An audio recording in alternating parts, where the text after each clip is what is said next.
সব কিছু যদি আমরা সহজভাবে পেয়ে যেতাম আসলে তার সার্থকতা থাকে না। আর অনেকেই আছে আমরা খুব সহজে সব কিছু পেতে চাই, আর যারা খুব সহজে সব কিছু পেতে চাই তারা আসলে পারফেক্টভাবে তার সাফল্য বা স্বাদগন্ধ অর্জন করতে বা নিতে পারি না। এই তো বিসমিল্লাহির রহমানির রহিম, abnoormoms চ্যানেলে সবাইকে স্বাগত। আমি রুমা আফরিন, ঢাকা থেকে। আজ সকাল সকাল যে ব্লগটা নিয়ে তোমাদের মাঝে চলে আসলাম তা একটু ভিন্নধর্মী, আর খাবার কাজের ধরনটাও আজকে একটু ডিফারেন্ট। বিকজ আমি আজকে চাটা চেঞ্জ করে নিলাম। আজকের চাটা বানাচ্ছি হচ্ছে বাদাম চা। আর কারণ দেখা যাচ্ছে কন্টিনিউয়াসলি আমি চা খাইও না, আর হচ্ছে এক ধরনের চা বানাইও না। ওয়েদার বুঝে, মনের ভাবসাবটা আর কি বুঝে দেন আমি আমার চায়ের ধরনটা চেঞ্জ করি। যাই হোক, আজকে একটু ভালো লাগতেছিল, আজকে মনটা একটু ফুরফুরা বলতে পারো। কারণ আমি যখন বেশি প্রচণ্ড চাপে থাকি আমার কাজ নিয়ে, আমার ফ্যামিলি, সংসার, হাজব্যান্ড, আদার্স আমার ছেলে মেয়ে নিয়ে, তো দেখা যায় তখন আমি একটু ব্যস্ততার মধ্যেই একটা শান্তি প্লাস হচ্ছে একটা আনন্দ খুঁজে পাই। অনেকে হয়তো কাজের ফাঁকে ফাঁকে হয়তো দেখা যাবে এত কাজ ভালো লাগতেছে না, ক্লান্তি ফিল। আমার মনে হয় আর কি আল্লাহ কোনো দিন আমাকে ক্লান্তি বা ক্লান্ত রাখতে বা রাখার কোনো উপলব্ধি করতেই দেয় নাই। মানুষের যে একটা পেইন থাকে, যন্ত্রণা থাকে, আছে অতটুকু সময় আসলে আমার কাছে নাই যে আমি ফিল করব হ্যাঁ আমি খুব ব্যস্ত আছি বা আমার খুব ক্লান্ত, আমি এখন একঘেয়েম হয়ে গেছি, আমার আর ভালো লাগতেছে না।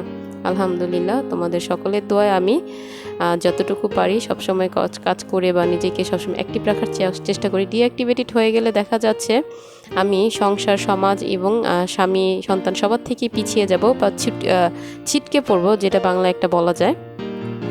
অনেক কথা বলে ফেলেছি। দেখো আমার চাটা ভালো করে লিগার টিগার দিয়ে জাল দিয়ে নিয়েছি, আর ঘিয়ে এটা হচ্ছে ঘি দিয়ে বাদামটাকে একটু ভালো করে ভেজে নিয়েছি। তারপরে হচ্ছে আমি এটা দিয়ে দিলাম। তারপরে এখন একটু ডেকোরেশন করে নিব। ডেকোরেশন বলতে তেমন কিছুই না, জাস্ট একটু সার্ভিং চায়ের কাপে ঢেলে নিব। আর আমার 2-3 জন আমার ফ্যামিলি মেম্বার আছে যাদের সাথে আমি একটু শেয়ার করে নিব। আর আমি প্রত্যেকটা খাবার আসলে ভাগ করে খেতে ভালোবাসি, পরিমাণে সেটা অল্প হোক বা কিঞ্চিত হোক, কিন্তু সবাই মিলে ভাগ করে খেলে খাবার চাহিদাটা প্লাস হচ্ছে একটা মন ভরার একটা তৃপ্তিটা আমার চলে আসে। কারণ আমি না খেয়ে অনেকে খাওয়াতে আরও বেশি ভালোবাসি। এটা হচ্ছে আমার একটা হ্যাবিট, বলা চলে গুড হ্যাবিটই।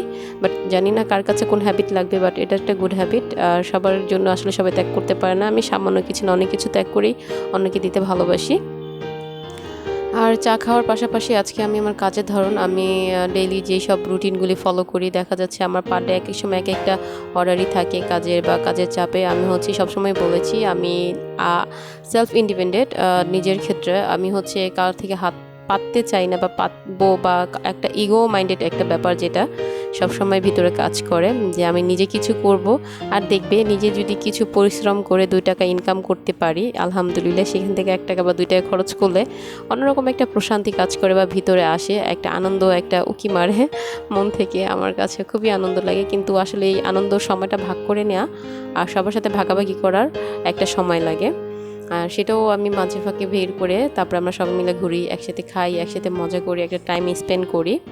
আসলে এটা আমি চাই প্রত্যেকটা মেয়ের ক্ষেত্রে। আমি যেহেতু একটা মেয়ে মানুষ, আর আমি যখন আমার প্রত্যেকটা আমার লাইফের এন্ট্রি একটা একটা ধাপে ধাপে আমি পার্ট বাই পার্ট সব কিছু স্টেপ কমপ্লিট করে শিখে নিয়েছি। ইভেন আমার লাইফে তা কিন্তু আমি সব কিছুই, প্রত্যেকটা কাজকেই আমার লাইফে আমি প্রেজেন্ট রেখেছি, যে আমার লাইফে এটা কিন্তু প্র্যাকটিক্যালি আমি করতেছি। কিন্তু হ্যাঁ, আমরা অনেক কাজ জানি কিন্তু প্র্যাকটিক্যালি করছি না। আমি জানি আমার জানার মধ্যেই রয়ে গেছে, কিন্তু জানা আর করে দেখা আর করানোর মধ্যে অনেক পার্থক্য। দেখবা তুমি পড়তে ভালো পারো, অনেক ভালো একটা টিচার মনে হয় তোমার কাছে, কিন্তু না, টিচিংটাকে করে দেখো, সেই প্রফেশনে যেয়ে দেখো তুমি কতটুকু টিচ দিতে পারো। তাই জ্ঞান অর্জন করার চেয়ে জ্ঞান বিলিয়ে কাউকে দান করা বা দিয়ে দেওয়া, কাউকে শেখানোর মধ্যে কিন্তু জ্ঞান শেষ হয়ে যায় না, আরও তার চেয়ে বড় বৃদ্ধি পায়। কাউকে শিখালে সেটা আসলে শেষ হয়ে যায় না। অনেকে আমরা ভাবি যে আসলে তাকে একটা জিনিস দেখাই দিলাম, করাই দিলাম বা বলে দিলাম, আমার মনে হয় আমার এই জ্ঞানটা শেষ, সে শিখাই গেলাম, আমি কিছুই পারলাম না, হায় হায় আমি কি করলাম। আসলে এটা কিছু না। তুমি যখন কাউকে হেল্প করবা, যখন কাউকে কোনো কিছুতে হেল্প করবে, যেমন আমরা পড়াশোনার ক্ষেত্রে অনেকে অনেক কিছু জানতে চাইলে, বলতে চাইলে বলি না, কিন্তু আমরা ভাবে হয়তো তাকে বলে দিলে আমার জিনিসটা আসলে পড়াটা, আমার চ্যাপ্টারটা, আমার অঙ্কটাও সহজভাবে শিখে যাবে। এটা কখনোই না। আমি আমার লাইফে যা শিখেছি, যা অর্জন করেছি, সব কিছু নিঃস্বার্থভাবে শিখে, মানে আত্মত্যাগ আর অত্যাধিক পরিশ্রমে। আমি আসলে কোনো কিছুই লাইফে সঠিক বা ধরো সহজভাবে পাই নাই। আমি অনেক পরিশ্রম করে আমি একটা পর্যায়ে এসে পৌঁছেছি। অনেক পরিশ্রমের পরে আমি আমার তার ফলাফল বা সাফল্য পেয়েছি। ওই যে একটা কথা ফার্স্টেই বলেছিলাম, পরিশ্রম যখন কষ্ট না করলে কেষ্ট মিলে না, ঠিক হচ্ছে পরিশ্রম হচ্ছে সৌভাগ্যের চাবিকাঠি। যদি সঠিকভাবে পরিশ্রম করতে না পারো সেখানে সৌভাগ্যের চাবিকাঠি হয় না, সেটা ব্যর্থতারই চাবিকাঠি হয়, যা কিনা জীবনটাকে এলোমেলো নেড়ো করে একদম ছুঁড়ে ফেলে দেয় ডাস্টবিনে, আর কিছুই না।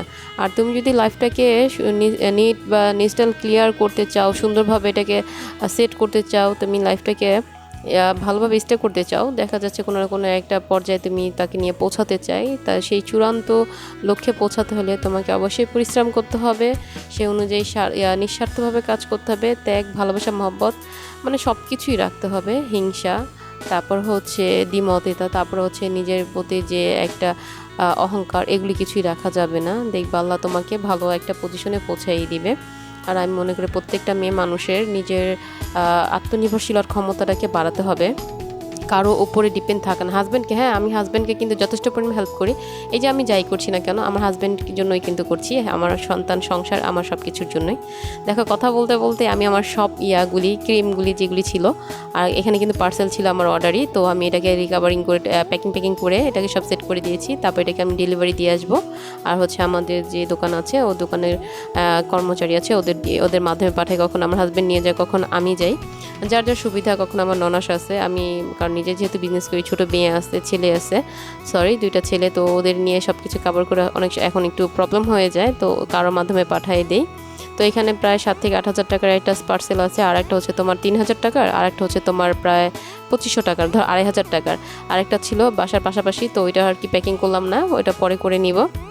তো আমি জাস্ট দুইটা প্যাকিং তোমার সাথে শেয়ার করলাম, একটা কুমিল্লা যাবে, আর একটা হচ্ছে তোমার সিলেট যাবে, আর একটা হচ্ছে তোমার 2,500, এই তিনটার আছে। এই তিনটা প্যাকিং আমি টুকটাক কমপ্লিট করে ক্রিমগুলি রেডি করে, ক্রিম আর লোশন কমপ্লিট করার পর শেষে আমি আসলাম দেখো একটা ড্রেস নিয়ে, সেটা হচ্ছে তোমার জাস্ট একটা কুর্তি স্টাইলের ড্রেস। এটা হচ্ছে আমার ননাস, আমার বড় আপু, তাকে আমি খুবই পছন্দ করি, ভালোবাসি, কিন্তু সে মানুষটা হয়তো কথা বললে দেখা যায় খুব রাগী। যারা আমার ননাসকে চিনে, তার মেন্টালিটি বা ভাবে সে খুব বদমেজাজি বা তার মন মানসিকতা ভালো না, আসলে তার মন মানসিকতা খুব ভালো, খুব সফট মাইন্ডেড। আর তার কথা বলা, সে যদি কাউকে ভালোবাসে আসলে মন থেকে ভালোবাসে, তার জন্য মন থেকে সব কিছু করে, তার মেন্টালিটি, তার কথাবার্তা সব আসলে মানুষের সাথে না মিশলে কিন্তু আমরা বুঝতে পারি না মানুষ উপরে। আর আমাদের মানুষের একটা প্রবলেম যে আমরা কাউকে যদি দেখি, তার উপরের দেখা, তার রূপ চেহারা দেখি আমরা অনেকে বিবেচনা করে ফেলি, কিন্তু মিশার পর সে বুঝতে পারে আসলে সে কতটুকু। তাই কারোর সাথে না মিশে আগে থেকে আমরা মন্তব্য নাই করি। যাই হোক, আমার ননাসের জন্য আমি একটা ড্রেস তৈরি করছি, আর এটাকে হাতে, আর এটা হচ্ছে একটা দেখো আগে একটা ড্রেস করেছিলাম অর্ডারে, তো এই ড্রেসটাও আমার ননাসকে গিফট করার পরও সেই অর্ডারটা আমার কনফার্ম হয়েছিল, তো এটা আমি আগে শেয়ার করেছিলাম। এই ড্রেসটা তোমাদের সাথে আমি একটু পরের কোনো ভিডিওতে শেয়ার করলাম। দেখো এটা শুধু জাস্ট গলাটা কেটে নেবার, হাতার ফিটিং মাপটা নিয়ে, বডির মাপটা নিয়ে আমি জাস্ট একটু মার্কিং করে নিয়েছি। এটা মাত্র 10 থেকে 15 মিনিট আমার সেলাই হয়ে যাবে, আহামরি বেশি কিছু সময় লাগবে না। তারপরে এই তো আমি মাপটার ঝাঁকটা কমপ্লিট করে তোমাদের সাথে একটু দেখিয়ে দিলাম। গড়াই 2.5 থেকে 5 নিয়েছি, যেহেতু সামনে পিছনে সমান সমান রাখবো। আর এটা আমি হাতাও কাটিং করছি না, জাস্ট শুধু সাইডে 2টা সেলাই করব, আর গলাটাকে আমি চিকন একটা পাইপিং দিয়ে মুড়িয়ে নিব। তারপরে এটাকে আমি সেঞ্চুরি পাতা দিয়ে ড্র করে নিব অ্যাক্রিলিক রঙের সাহায্যে।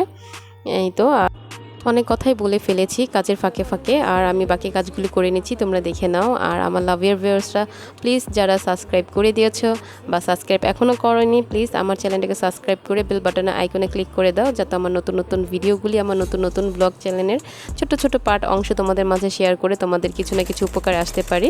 আমি আমার বরকে যেমন ভালোবাসি, শ্রদ্ধা করি, ভক্তি করি, আর এই তো তোমাদের দোয়া আর চেষ্টায় আমি চাই আমার বরকে আমার পাশে রেখে আমি আমার আগামী ভবিষ্যৎ, আমার দিনগুলি, আমার স্বপ্নগুলি পূরণ করব এই মানুষটাকে নিয়েই, আর কিছু নয়। তার হাত ধরে হাঁটতে চাই অনেক দিন, অনেকটা বছর, যতদিন বাঁচব একসঙ্গে একসাথেই একভাবেই বাঁচতে চাই। আমি হাসলে সে হাসবে, আমি কাঁদলে সে কাঁদবে। আমি যদি আমার চূড়ান্ত দোরগোড়ায় পৌঁছাতে পারি, সেও আমার সাথে আমার দোরগোড়ায় পৌঁছাবে।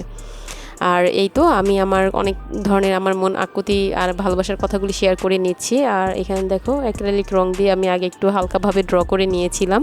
ফার্স্ট অফ অল পেন্সিল দিয়ে এঁকে নিয়েছি, সেকেন্ড আমি অ্যাক্রিলিক রং দিয়ে আর্ট করেছি, তারপর দিন আমি ফাইনাল লুকটা তোমাদের দেখিয়ে দিলাম।